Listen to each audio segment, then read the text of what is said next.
Y esa es la base, de hecho, que la Dirección General toma para tasar que sí se pagó transporte. ¿Por qué? Porque en los FAUCA regionales, ¿verdad?, ahí obligan en la aduana a que se desglose transporte y seguro. Por esa razón. Pero en la mercadería importada que viene de Europa, no viene desglosado el transporte a valores CIF. Viene la DGI y manda a preguntar, mire, dígale a su proveedor cuándo pagó el transporte. Póngale lo que usted quiera. Pero su proveedor no le va a decir cuánto pagó de transporte por ese producto, ¿verdad? Entonces son cosas que hay, y es cierto, se han agarrado de los CIF, del Incoterms en este caso, CIF, para grabar el transporte internacional de carga bajo las situaciones de hecho que están en la contabilidad.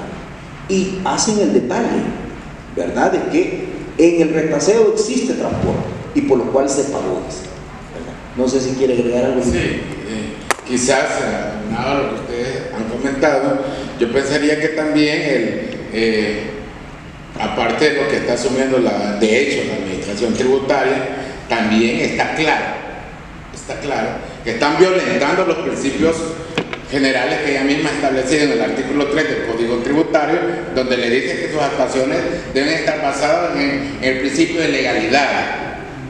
Al aplicar elementos que no están regulados en ninguno de los artículos de los cuales ella sustenta sus actuaciones, está violentando el principio de legalidad y obviamente el principio de justicia tributaria.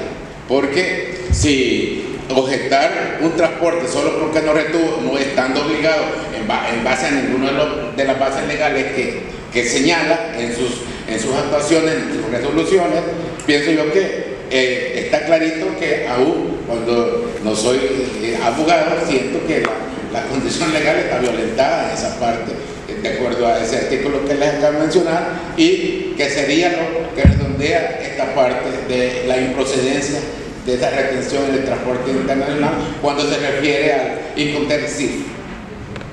Bueno, continuamos con el conversatorio, pasamos al licenciado Donay Rosales Chita, ¿verdad?, para hablar sobre las principales objeciones de costos y gastos y créditos fiscales por incumplimientos formales determinados por la Administración Tributaria, que hoy el famoso artículo 29, numeral 18 es famoso.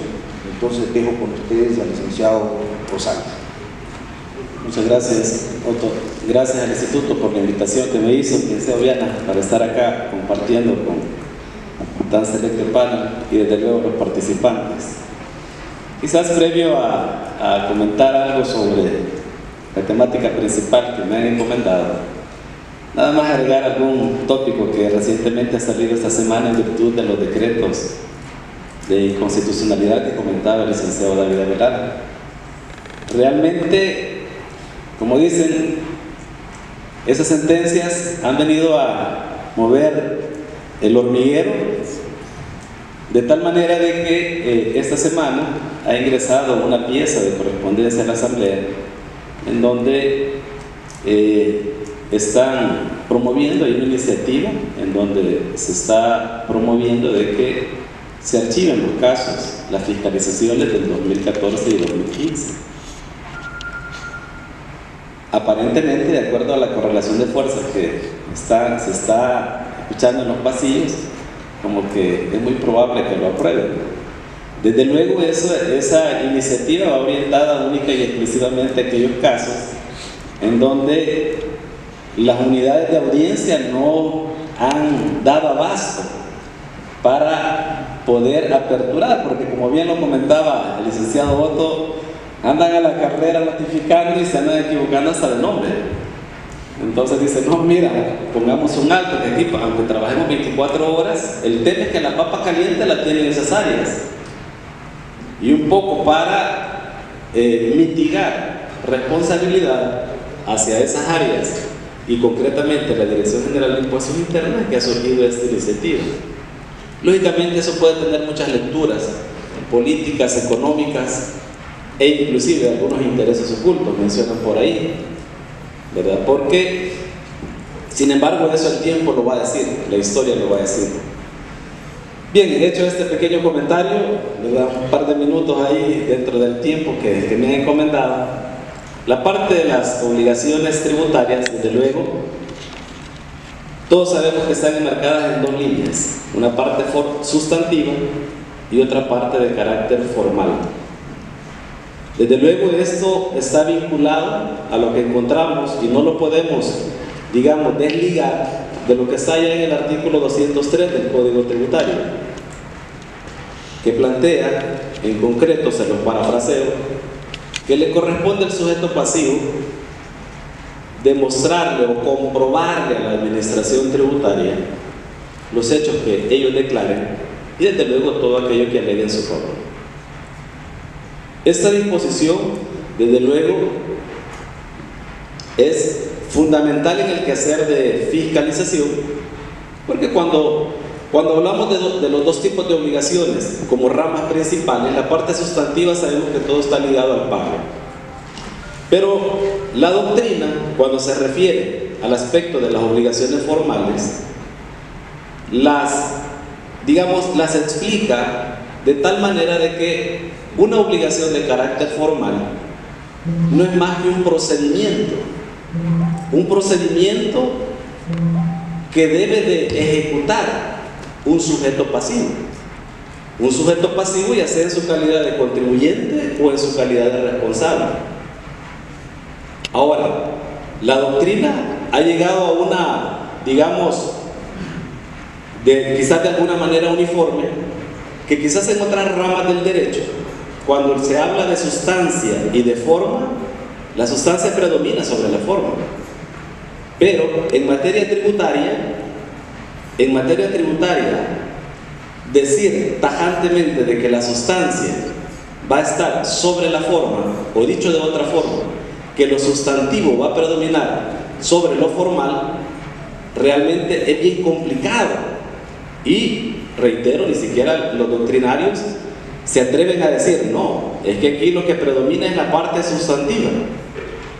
¿Y qué es lo que sucede? Porque en materia tributaria, desde luego, cuando nos vamos a revisar la parte meramente legal, allá en el artículo 206 del Código Tributario, que plantea una premisa fundamental de cara a todas las deducciones que se van a hacer los contribuyentes. Y básicamente esa disposición lo que pone sobre la mesa es, mire, señor contribuyente, si usted se quiere reclamar deducciones, ok, todo lo que usted pretenda reclamarse, documéntelo, ojo, pero con evidencia que me cumpla requisitos y especificaciones. Aquí quiero hacer un pequeño paréntesis, y como bien lo anotaba o lo comentaba el licenciado Otto, los que tenemos la oportunidad de estar acá al frente de ustedes, pasamos un buen tiempo allá en la administración tributaria, y muchos de esos requisitos de carácter formal que encontramos en la ley realmente estaban dirigidos en su momento a determinados sujetos porque de todo hay en la viña del Señor. Hubo alguien por ahí que advirtió, cuando comenzaron los temas de la contabilidad creativa y todo eso, advirtió que como la ley del IVA y posteriormente el Código Tributario recoge de que los documentos que regulan ese cuerpo normativo sirven para sustentar las demás obligaciones tributarias, hubo alguien por ahí que advirtió y dijo, miren, un comprobante de crédito fiscal realmente tiene una categoría de un cheque en blanco, porque un comprobante de crédito fiscal en manos indebidas fomenta lo que es la evasión, ojo, no la elusión, sino la evasión de impuestos. Un contribuyente que tiene un impuesto a pago de $100,000 consigue fraudulentamente un comprobante de crédito fiscal por una cantidad más alta y ya no paga nada y le queda un remanente. Desde luego, al hablar propiamente de la parte formal en estos requisitos, cuando se comienzan a ver vulnerados todos estos aspectos formales por ciertos sujetos, la administración tributaria comienza a tomar sus medidas, porque aquellos dos pilares con los que nació el IVA en 1992 en donde se hablaba del principio de la oposición de intereses. A uno le interesa documentar que vende para demostrar que su dinero proviene de una fuente lícita, y al otro le conviene comprobar que lo que está comprando o adquiriendo realmente también proviene de un negocio lícito.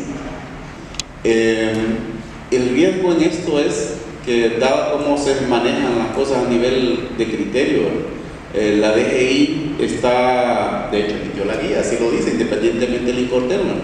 El Tribunal de Apelaciones ya emitió resoluciones tasando, objetando los costos por no haber hecho esa retención. En la sala hubo una demanda de inconstitucionalidad de la figura y no sé quién la redactó, ¿verdad? Dice formalmente quién, pero no creo que haya sido la persona.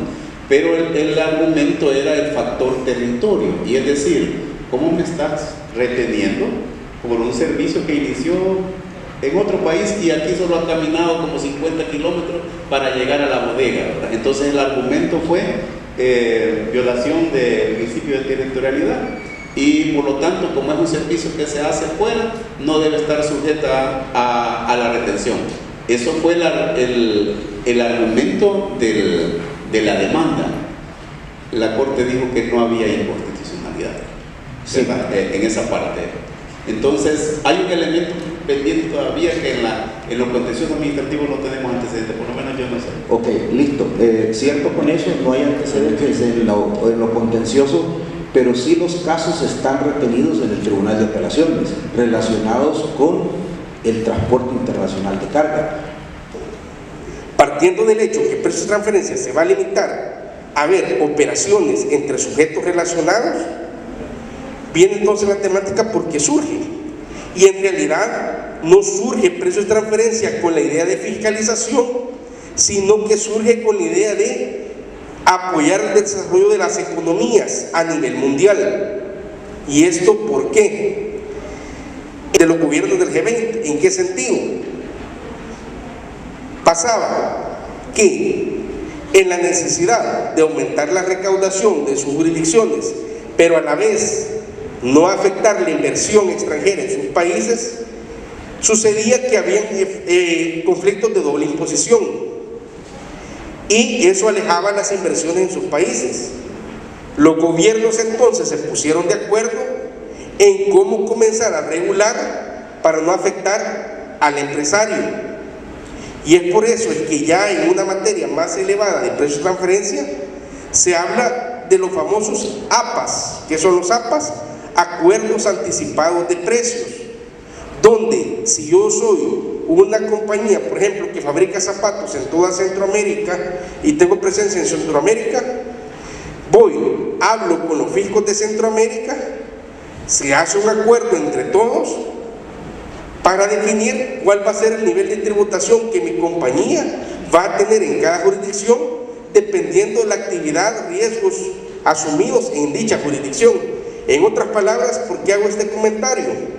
Porque la idea de precio de transferencia no es simplemente solo fiscalizar, sino que en su más alto espíritu económico era que cada jurisdicción fiscal tuviese su recaudación acorde a los recursos que en esa jurisdicción se utilizaban para que una empresa transnacional operase, y el otro es poder fomentar esa sostenibilidad y estabilidad de la inversión extranjera en las jurisdicciones. ¿Cuál es el problema cuando nosotros perdemos de vista esta situación? Que entonces el precio de transferencia termina siendo para el fisco una herramienta eficaz de fiscalización y recaudación, para el contribuyente un simple cumplimiento, y para el auditor fiscal la responsabilidad de cómo vamos a equilibrar estas dos actuaciones, tanto del fisco y de los contribuyentes. Ahora bien, entre los objetivos de las normas de PT, como platicamos, las empresas multinacionales podrían sacar ventaja de las diferentes tasas impositivas entre distintas jurisdicciones. Por tanto, las autoridades fiscales, como mínimo, quieren proteger la base imponible de lo que corresponde a los beneficios generados en su jurisdicción, y como máximo aumentar la recaudación impositiva. Hacer esto de forma incorrecta generaría doble imposición tributaria y con el objetivo de lograr un equilibrio entre los intereses de los contribuyentes y las administraciones tributarias, los miembros de la OCDE adoptaron los principios de plena competencia como norma sobre PT para efectos fiscales. El principio de plena competencia, que al final del día es el régimen, el marco regulatorio de precio de transferencia, lo que busca y considera es que el precio de utilidad que se obtenga en una operación entre los sujetos relacionados debe ser el precio de utilidad que se hubiera obtenido en una operación comparable entre sujetos independientes. Acá ya comenzamos a ver una claridad sobre qué entonces sería la aplicación de precios. ¿Por qué entonces el principio de plena competencia habla de precio o utilidad? Porque precios de transferencia no necesariamente va a valorar el precio que en viñeta está en un producto. Precios de transferencia finalmente lo que valora son las condiciones en que se pacta una transacción, y esas condiciones usualmente y de forma más amplia se van a ver reflejadas en la utilidad. ¿Y en qué utilidad? En ocasiones utilidad a nivel bruto, o en ocasiones a un nivel operativo. También incluía una propuesta de reforma a la legislación. En alguna medida se propuso la reforma del 2014, se presentó y finalmente pues se aprobó por razones diversas. Hablaba con alguien que estuvo involucrado en el fallo de inconstitucionalidad. En realidad, cuando se decreta la inconstitucionalidad de la reforma 2014, la intención era más a las operaciones financieras, pero como que no se había meditado mucho de que se iba a afectar el tema de precios de transferencia y las consecuencias que ahora vamos a tener y las vamos a platicar más adelante. Así que, entonces, el principio de plena competencia finalmente es lo que me da la pauta para decir que cuando mido precios de transferencia no me tengo que limitar al precio del producto, sino que tengo que ir a valorar incluso las utilidades que pueda generar un vehículo en su actividad. Y eso, ¿para qué ayuda? Ayuda para la comparabilidad, ayuda para poder generar rangos de precios, rangos de utilidades y poder comparar y poder concluir si mi actividad está siendo realizada bajo un principio de plena competencia. Se venía el ejemplo, por el caso. ¿Cómo entonces se determina, por ejemplo, el precio de los seguros? El banco X tiene su aseguradora Y entre ellos determinan el cobro de una póliza de cobertura de seguros para todos los clientes del banco. La pregunta es, ¿cómo medimos ese precio? En realidad, ahí no se puede medir el precio facial de la transacción como tal. ¿Por qué? Porque las posibilidades de clientes que van a tomar esa póliza colectiva del banco, las posibilidades que hayan de que otros bancos la tomen, están amplios si nos vamos precio a precio.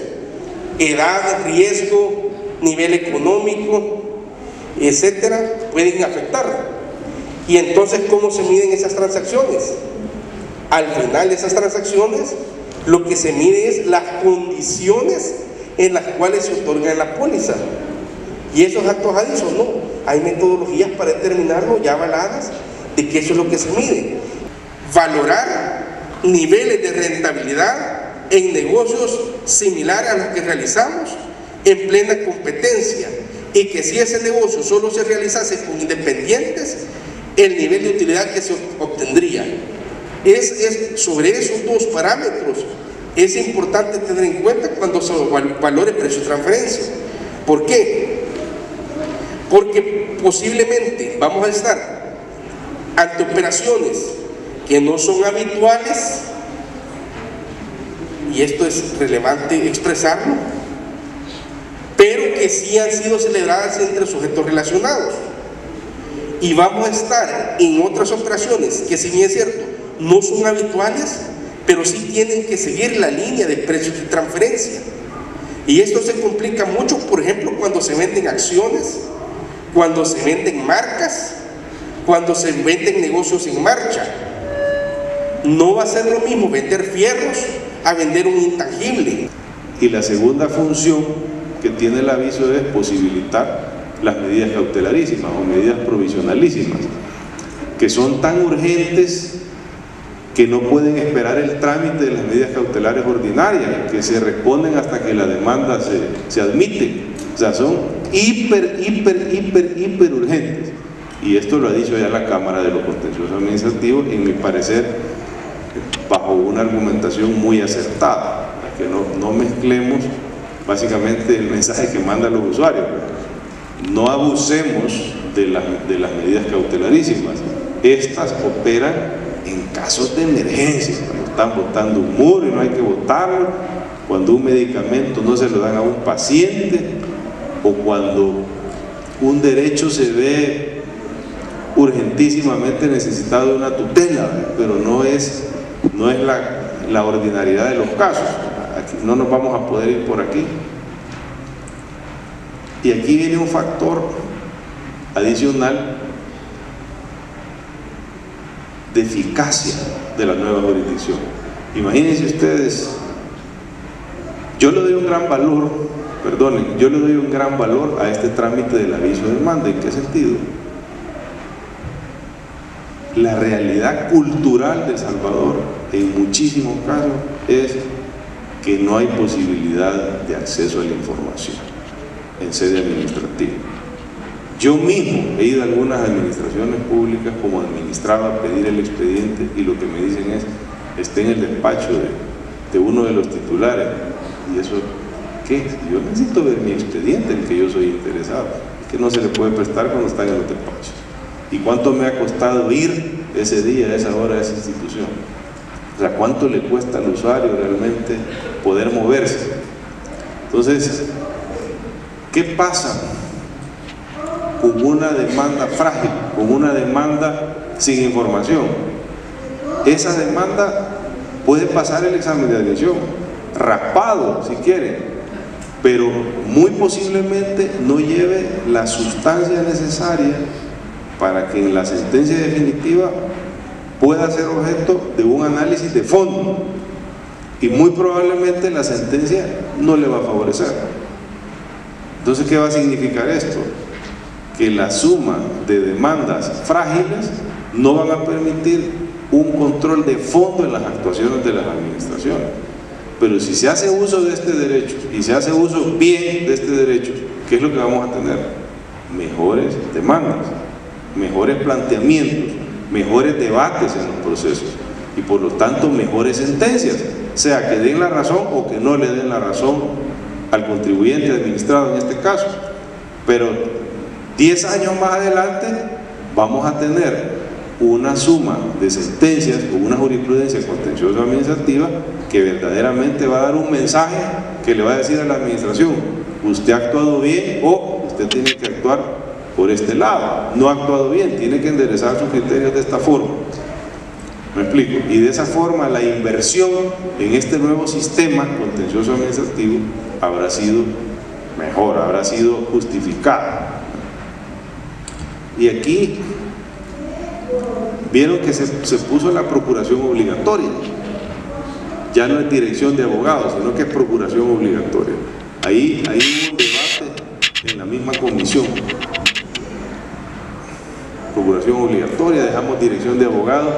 En alguna ocasión se mencionó que ni siquiera la dirección de abogado viniera, sino que fuera como el amparo, que el administrado de solito firmara la demanda sin necesidad ni siquiera de abogado director.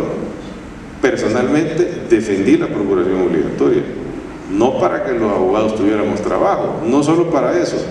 Por supuesto que qué bien que por ese lado quedó la procuración obligatoria, ¿verdad? Pero principalmente por el acompañamiento técnico que necesita el administrado. La administración tiene todos los recursos, casi todas las veces, hasta de contratar abogados externos, pagarles honorarios, llevarlos a las audiencias. Pero se da una paradoja, y esto es muy interesante. Tengo entendido que la mayoría de los que estamos aquí no es que seamos de la administración, sino que estamos del lado de los contribuyentes, ¿verdad? Lo que no significa que eventualmente asesoremos a la administración o le mandemos mensajes de asesoría a través de nuestros recursos, quizá, más de ese lado. Pero fíjense qué interesante. ¿Será que la administración pública en general, no me refiero solo a la administración tributaria, la administración pública en general tiene los abogados expertos que la asesoren, que la sepan defender en los procesos en forma sólida frente a los abogados de los administrados? Una pregunta así quizás local, cultural, ¿qué respuesta se nos viene a la mente? O sea, ¿cuál es la verdadera realidad en este sentido? Y una maravilla, repito, como decía al principio, que ustedes ingresen en esta oportunidad de estudio y profundización frente a esta gran reforma y lo que esto significa en términos de oportunidad para el contribuyente y de exigencia para la administración tributaria. Una oportunidad maravillosa. Y fíjense que en este tema del derecho tributario la cosa, digamos, se pone más interesante todavía, porque en este país el derecho administrativo en general es de poco interés, porque se siente muy difícil, técnicamente muy inaccesible. Y bueno, no sé qué piensan ustedes, pero algunos defienden la autonomía del derecho tributario como ciencia del derecho y otros no, y dicen que es parte del derecho administrativo. Al margen de eso están casados, ¿verdad? Al margen de eso yo pienso que están casados, pero si nos vamos a ir a un proceso contencioso por audiencias en el que lo que llevamos dentro como sustancia es derecho administrativo, ahí tenemos una doble dificultad. ¿Por qué? Porque el derecho administrativo tiene sus propios principios, su propia lógica, su propia explicación. Llevar esta sustancia difícil, técnicamente hablando, a las audiencias es una dificultad importante. Segundo, llevarla a través del régimen del Código Procesal Civil y Mercantil es otra dificultad. Estamos acostumbrados al proceso escrito, a redactar los escritos, a hacer los alegatos en forma escrita, a desvelarnos, que nos den las 3 de la mañana si queremos, ¡pum!, ya lo mandé por correo, hay que me lo revisen otro colega mañana, pero tranquilo, ahí se ve el escrito. Ahora nos vamos a ir a las audiencias, y en las audiencias la cosa cambia. Hay algunos colegas que dicen, no hombre, si ahí la estrategia es saber manejar las técnicas de oralidad. Mentira, total mentira. En la jurisdicción civil y mercantil, la experiencia no ha dicho eso, sino que lo que ha dicho, que el abogado más sólido es el que maneja más la parte sustantiva que el que maneja las técnicas de oralidad. Por supuesto que lo que hay que hacer es equipo, pero lo que hay que hacer es formarnos todos, principalmente los abogados. Este evento se considera de mucha importancia, de mucho apogeo en esta época. Ha estado muy interesante la participación de los expositores que sí conocen los temas, son expertos en el tema, los señores expositores. Bueno, es un foro tributario aduanero bien oportuno para las fechas en que vamos a empezar nuestras planificaciones de auditorías fiscales. Los temas son bien pensados y bien adecuados para la temática actual en la conta y en la auditoría. Los panelistas fueron bien selectivos y bien enfocados en los temas que se trataron.